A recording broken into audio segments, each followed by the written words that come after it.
शासन था जिसने जो काम किया, ये ऐसे कैसे कैसे काम किए थे। लेकिन आज रात को हमको शिवजी ने ये बताया कि इन लोगों से ये बता दो, जितने भी इस मैदान में आए हैं, कि जिन्होंने इमरजेंसी में मंदिरों की मूर्तियां और सिंहासन और चिम्मच और हनुमान जी की मूर्तियां मंदिरों से निकालकर सड़क चौड़े मैदान पर गिरा दी और तमाम लोगों को जेलों में बंद कर दिया, तमाम महात्माओं को सताया, नसबंदी और गर्भपात कर दिए, इनको ये बता दो वो शासन में अब कभी नहीं आएंगे। क्या आप इसको मजाक समझते हैं? ये वही बाबा जी हैं जो इस मंच पर बोलते हैं, वो आपके सामने सब होता है। ये तो आपको आगे पता चलेगा कि शिवजी ने क्या क्या कहा। मैं तो उनसे पूछूंगा कि जितना कहिए उतना इनको बता दूं, और जो ना आदेश दे उसको नहीं बताऊंगा।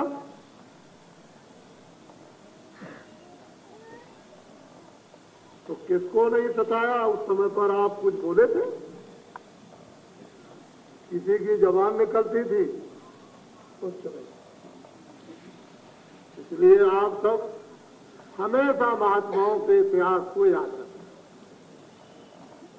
जो महात्मा भारत में कष्ट उठाते हैं सूली पर चढ़कर, जहर को खाकर, घर बार लोग उनका छुड़ा देते हैं, अनेक प्रकार से लोग कष्ट देते हैं। ये तो आपके बात सामने ये सिद्ध है कि राम को यदि वनवास 14 वर्ष का न मिला होता तो उनकी पूजा भारत में नहीं होती। और कृष्ण, उनका इतिहास क्या छोटा है, और ये महावीर और बौद्ध आए, ये जंगलों की तरफ न चले गए होते तो लोग इनको आज नहीं मानते। इसलिए भारत का इतिहास है कि जो विभूतियां भारत में आती हैं उनको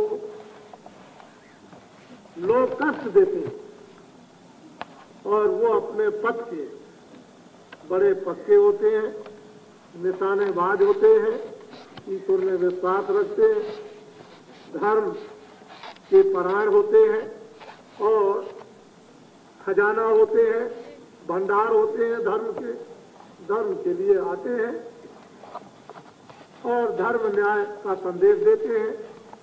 मानो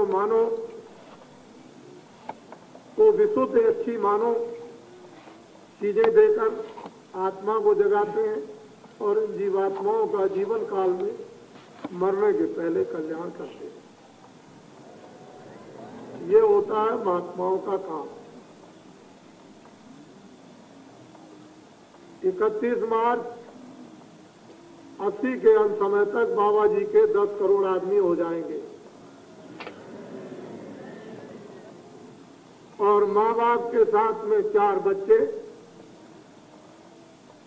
इनसे 10 करोड़ जब आदमी तैयार हो जाएंगे तो आगी पानी और ठंडी में कूदाने की परीक्षा ली जाएगी। वैसे तो मैं अभी कह दूं कि तुम सीधे आंख बंद करके भागो तो ये तो भाग जाएंगे, इनको तो मरने की कोई परवाह नहीं, सीधे गंगा में गिर पड़ेंगे और कितने तो लोग उधर चले जाएंगे और कितने लोग डूब जाएंगे। इनको ये बात की कोई परवाह नहीं, ये मौत को अब कुछ समझ नहीं रहे।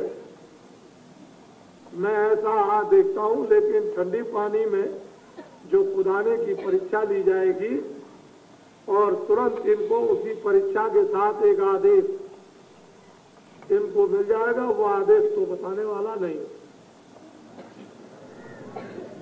वो तो आदेश अब वक्त पर ही बताया जाएगा। माँ बाप के साथ में 4 बच्चे, वो होंगे 20 करोड़। तब तक बरस 2 बरस में स्कूलों से बड़े बड़े क्लास के बच्चे निकल के चले आएंगे इधर, और तब तक ये इनके बच्चे स्कूलों में पहुंच जाएंगे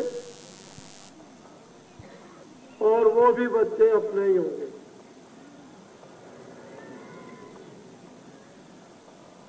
धर्म की स्थापना होगी। मैं तो वैसे प्रार्थना करता हूं और ये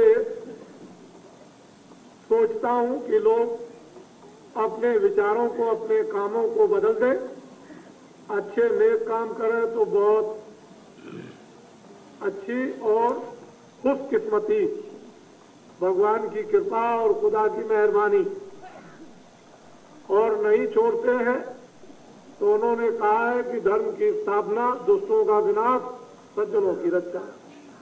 तीन ही काम होते हैं, धर्म की स्थापना, दुष्टों का विनाश और सज्जनों की रक्षा। बाबा जी ने इसको यूं लिया है कि देवताओं को प्रसन्न कर लिया। उन्होंने ये कहा कि चारों तरफ पहरा मैं दूंगा और बीच में सतयुग के आने का बिगुल बजा दो और साथ ही साथ अच्छाई बुराई इनको बता दो। जब ये बुराई को न छोड़े तो मुझे बता दो। अब बाबा जी ये बात आपके सामने रखते हैं कि देवताओं को बता दिया जाएगा कि मैंने तो इनको सबको सुना दिया। कोई हिंदुस्तान में ऐसा हिंदू, मुसलमान, ईसाई नहीं रहा कि जिसके कान में ये बात नहीं पहुंच गई। अब इन्होंने नहीं माना, अब आप जाने और ये जाने। फिर आप उस कुदरत का खेल देखिए, फिर उसकी आप लीला देखिए कि कैसा खेल दिखाता है। अभी तक तो न मालूम क्या हो गया होता।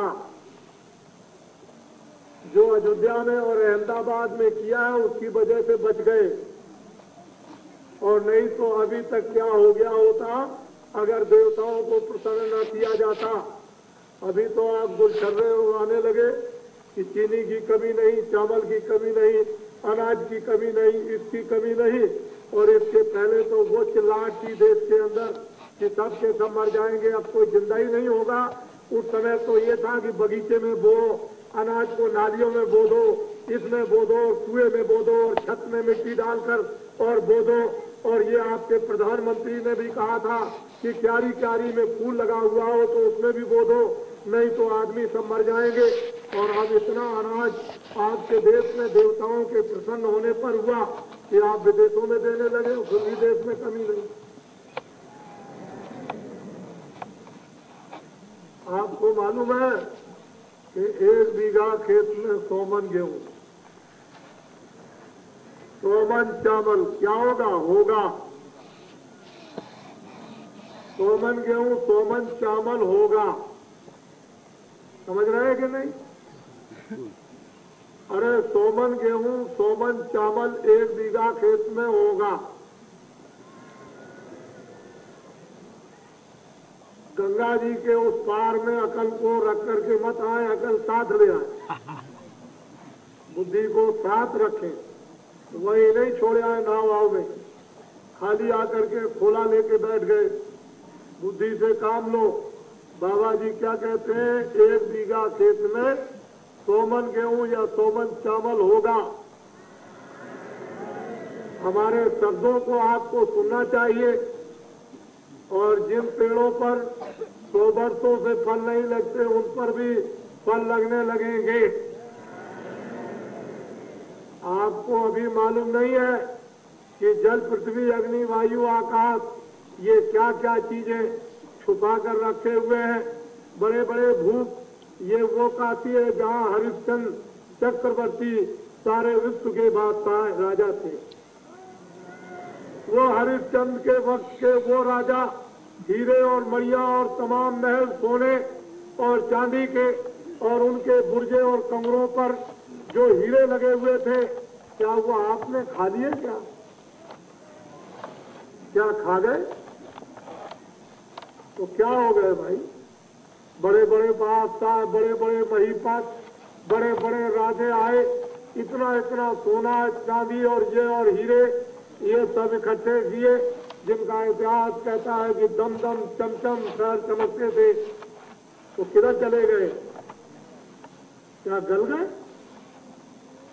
जल, पृथ्वी, अग्नि, वायु, आकाश, ये पांचों ने अपने अंचल में सबको छुपा लिया और सब भंडार रखे हुए हैं अपने में। जब इन पांचों देवताओं को प्रसन्न किया जाएगा तब ये ऐसी बहुमूल्य वस्तुएं